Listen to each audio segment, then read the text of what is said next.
of Michael trademark professional skeptic Shermer. Funny how the skepticism of Michael Shermer is literally always the establishment party line. So skepticism literally is just a repeater, like a record playing over and over of whatever the establishment says. So literally no skepticism beyond the establishment. And we were saying this about the skeptics 10 years ago, right? This is nothing new. The skeptics have never been skeptical of the establishment. They've never been skeptical of skepticism. They're not actually that intelligent to even be skeptical of skepticism, which they don't really seem to understand is actually a worldview, is actually a paradigm. So now we're way out of the domain of like that level of philosophy when we're talking about these people. And that's why you get the professional skeptics saying, don't study or look at philosophy. And you're about to get beat and deconstructed by a dude with a freaking mullet. Again, I can't stress the power of that, the import of that. To lose a debate, you get demolished, right? By a freaking dude in Tennessee with a mullet. That's going to be the greatest own of all time. From a skeptic's perspective, which is what I do, what are the chances that these guys got the right God and the right religion, and the billions of other people that don't believe what they believe got it wrong? Appeal to probability. So the fact that many people have differing theological opinions within the realm of theism and Christianity versus the other world religions, Islam, etc. What are the chances that Christianity has it right? That is not a good argument because on the one hand, the same argument could be made for any position. So within the domain of agnosticism, atheism, unbelief, we could probably find just as many differing positions. So we could turn that around and be like, yeah, but that doesn't prove or disprove anything. Shermer's argument was that all of the religions disagree. And since this one disagrees with that one, and that one disagrees with that one, and that one disagrees with that one, right? If these are false, then they must all be false. The composition fallacy. Informal fallacy, which arises when one infers that something is true of the whole from the fact that it is true of some of the parts. You could also say if the parts are false, then the whole is false, right? It would be another version of that. No atoms are alive, therefore nothing made of atoms is alive. The religions all disagree, therefore every religion is false. They just happen to be wrong? Or is it more likely, and God beliefs are socially constructed, psychologically constructed, and then none of them are right in any reality sense, in the ontological sense. They're all constructed this way. Humans created God and religion, not vice versa. The first is evolutionary theory, the second is social psychology, comparative world religions, and mythology. And you hear a rustle in the grass. Is it a dangerous predator, or is it just the wind? Well, if you assume that the rustle in the grass is a dangerous predator, and it turns out it's just the wind, you've made a type 1 error, a false positive. You thought A was connected to B, but you're wrong. That's a relatively harmless error to make. You just become more cautious, vigilant, skittish, like you see animals on the plains of Africa today. On the other hand, if you think the rustle in the grass is just the wind and it turns out it's a dangerous predator, you're lunch. Congratulations, you've just been given a Darwin Award for taking yourself out of the gene pool early before reproducing. And those America don't get that joke. Americans are so stupid. In the grass. Is it a dangerous predator? What year is this? Okay, so 2012. Okay, I mean, these Darwin Award jokes. I mean, if he's still making these kind of jokes nowadays, I mean, they're lame in 2012, but I mean, still. 10,000 different religions and roughly about 1,000 different gods. Again, the house question for you, which side of the room you leave on tonight. What is the probability that Yahweh is the one true God in Amun-Ra, Aphrodite, Apollo, Baal, Brahman, Ganesha, Isis, Mithras, Osiris, Shiva, Thor, Vishnu, Wanton, Zeus, And the other 986 gods are all false gods. You guys are atheists just like me, of all the gods I just rattled off. Some of us just go one god further. Where are we so far in the chart of fallacious argumentation? First argument is that it's not probable, and he's going to be listing several reasons why. Now, he doesn't actually offer definitive, objective proofs. He just kind of lists probable, likely scenarios for the origin of religion and government. And so he says that if you think about it, religion arises as a way to control the masses. And we know this from what? From cognitive science. So scientific studies have shown that a child develops these patterns and tendencies on the basis of things that he experienced as a child. So when he was a child, the parents told him, "No, I'm watching you." And so he stopped stealing cookies because he thought there was an invisible parent watching at all times. And this evolves as the child grows older into the repeated patterns of, "Oh, I'm being watched by invisible sky daddy," you see, right? So that's the argument he's making, and he's saying that cognitive science shows this. And then he says that we just presume that there's an invisible being that has agency because the primitive men assumed that the invisible forces had agency, right? So if there was a predator, stalking you, intended to eat you, then the natural forces who might destroy you, like, hurricanes, that kind of stuff, right? Then they must have had agency behind them as well. Everything has agency. And so this is just a cognitive bias that we have from growing up as children, being told that these things are the case. And then he goes on to say that this is the account for government.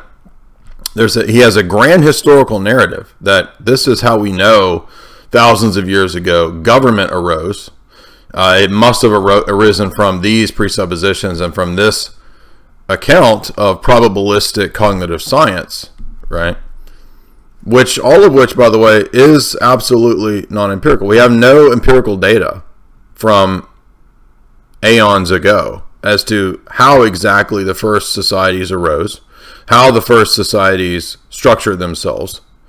Now, you'll say, "Oh, but we have museums. Haven't you been to a museum?" Well, that's, again, presupposing that we have the correct dating methods and civilizational records that we have, which those have actually changed many times. The dating of, the different eras, Paleolithic, etc., these have actually changed, and they're based on presuppositions which are non-demonstrable. You can't demonstrate the regularity of nature, for example. You can't demonstrate that things today are operating the same way they operated 11,000, 20,000, a million years ago, which this whole system is built on. So these are all just presuppositions that they have no way to empirically verify. But the irony is that if all of this is built on grand historical narratives, which have no empirical sense data proof, then the whole position is built on principles that cannot be demonstrated or proven. And all of these people are empiricists, right? Especially the basic bitch, professional skeptics. They're all basic bitch empiricists, and they have no way to demonstrate or prove their first principles. But they don't care about that, and that's why they don't like philosophy, is because philosophy asks those kinds of questions to demonstrate your first principles. And then we say, you see, I'm not doing anything different than what you're doing in saying that all of the gods are false. I'm just saying one more, right? And he listed Amun-Ra, Isis, all these different deities. But this is really just to presuppose that all the deities are in the same category, as if they're all basically the same, right? Because a deity is something with no logical proof. It's just a bad explanation for agency behind the world, which has no agency. But we're going to see that if the world has no agency behind it, then there's no telos, there's no purpose, and there's no way to have meaning or to have a reason to choose the true over the false, the good over the evil. Because if everything is just natural processes, then there is no good, there is no evil. There is just what is. And if there's just what is, then there's no reason for choosing what is the true over the false. In fact, there isn't really true or false. So this destroys the entire project of science, the entire project of math, the entire project of all the humanities. They all go down the drain. You can't do science, logic, math, any of these things anymore, because those operate on principles that presuppose and logically entail other things. In other words, the true is necessarily connected to the good. And if there's no such thing as the true and the good, then there's no such thing as logic, debate, mathematics, and so forth. You can't do these sciences. They collapse. And if you know the history of philosophy and modern epistemology, that's where it has gone, right? It went in the direction of psychologism. It has adopted William Van Orman Quine's approach for the most part, which is to say that we don't do epistemology anymore.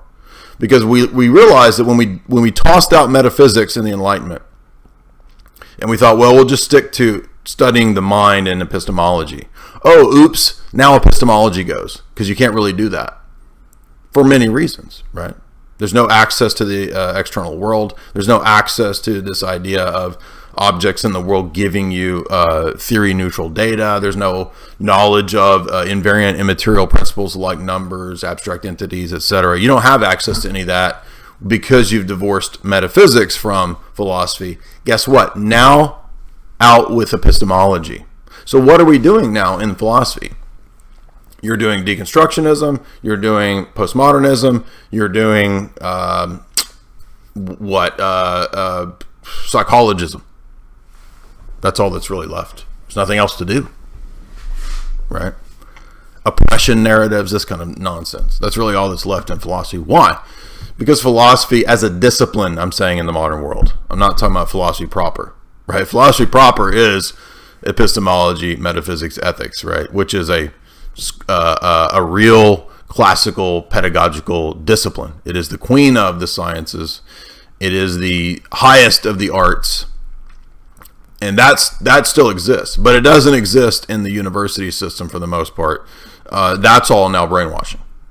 So the reason, this is why people can't do philosophy. This is why thousands of people go and watch Sir Six videos and think they're owning the religionists and the Christians and the theists, because they don't know anything about logic, philosophy, metaphysics, right? History, the things that they claim to be the, rulers of, right? So let's get back to this. But you see how, wait a minute. So, and this is all predicated on things that his belief system denies and makes impossible, right? Probabilistic theories, that's statistics. Statistics relies on math. Math doesn't work if you're an atheist. Now, people, the idiot atheists will say, what do you mean? Most mathematicians are atheists. He thinks that if you're atheist, you can't do math. No, I'm saying work in the sense of giving an account for it, being consistent. I'm not saying you can't do math if you're an atheist. That's the level of the people that we're dealing with. That's their objection to this. They don't even realize that they can't get the arguments that are being made. If you happen to be born in, say, the United States or England in the 20th century, there's a good chance that you believe that Yahweh is the all-powerful and all-knowing creator of the universe, who manifested in the flesh through Jesus of Nazareth. If you happen to have been born in India in the 20th century, there's a very good chance you're a Hindu who believes that Brahma is the unchanging, infinite, transcendent creator.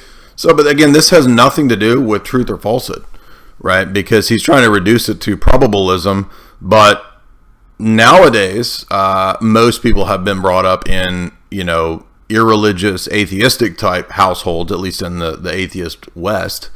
So, but what does it have to do with the truth or falsity of any of these positions? Absolutely nothing. I mean, it has nothing to do. It's like saying that most people aren't brought up in households that have a clear notion of mathematics. So therefore, what are the chances that the few people that have a worked out advanced theology of mathematics got it right? You see what I'm saying? So in other words, most of the world believes many wrong things from anyone's position. Let's say you're an atheist, materialist, and you look at the stats. Does most of the world have a coherent account or knowledge of advanced mathematics? No. So, therefore, what are the chances? I'm going to use his dumb argument.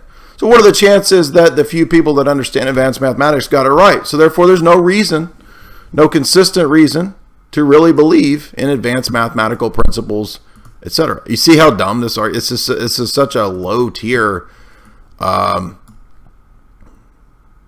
It's a version of appeal to the masses, right? Because it's like a combination of appeal to the masses and authority fallacy, right? It's literally like T-jump level argument. Like most atheists, most professors are atheists, so your position's false because they're the experts. Like, are you that dumb you can't recognize two basic informal fallacies of appeal to authority and appeal to the masses? I mean, he should know, right? But they don't. That these are pretty basic level fallacies. They have nothing to do with the truth or falsity of the positions in question. You could literally have 0.0001% of the population be correct about something and everyone else be wrong. So the stats have nothing to do with the truth or falsity of the position. Literally nothing. I mean, they could potentially attest to the truth or falsity of some position, but they have nothing to do with the truth or falsity of the position ultimately. And we can reduce this to absurdity too, which is what happened in the T-jump debate, right? Remember when T-jump was, when he made this fallacy at the very beginning of the debate? And I pointed out that, well, on what basis do you know that we should follow the majority of the experts? He's like, just because we should. It's obvious. Okay, and why is that? Reality is reality, bro. That's what he said. I mean, imagine, this is the level of the people that we're dealing with. That they think that's a solid argument. I mean, I don't know how else. Like, two fallacies right away is what this argument is predicated on.